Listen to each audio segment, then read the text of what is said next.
আসসালামু আলাইকুম। আজকে আমি সিমাই দিয়ে ভীষণ সুস্বাদু একটা ডেজার্ট বানিয়ে দেখাবো।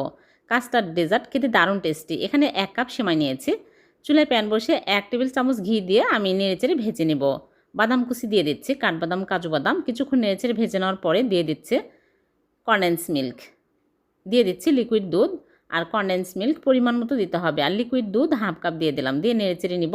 চুলা থেকে নামিয়ে আমি ছোট, ছোট করে বল বানিয়ে চ্যাপ্টা করে নিব। এরকম করে ছোট, ছোট করে চ্যাপ্টা করে নিচ্ছে। সবগুলো এরকম করে বানিয়ে নিব।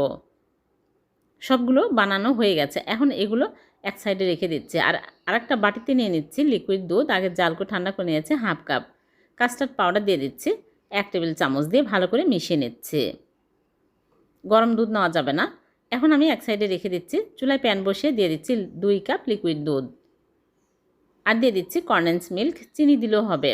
পরিমাণ মতো দিয়ে নেড়েচেড়ে বলক তুলে নেব। বলক উঠে আসলে আমি গুঁড়া দুধ দিয়ে দিচ্ছি 1 টেবিল চামচ, তাহলে খেতে আরও টেস্টি হবে। আর কাস্টার্ডের মিশ্রণ দিয়ে দিচ্ছি। দিয়ে নেড়েচেড়ে বলক তুলে নেব। ভালোভাবে বলক চলে আসলে সিমাইয়ের বলগুলো দিয়ে নেড়েচেড়ে কিছুক্ষণ জাল করে নেব।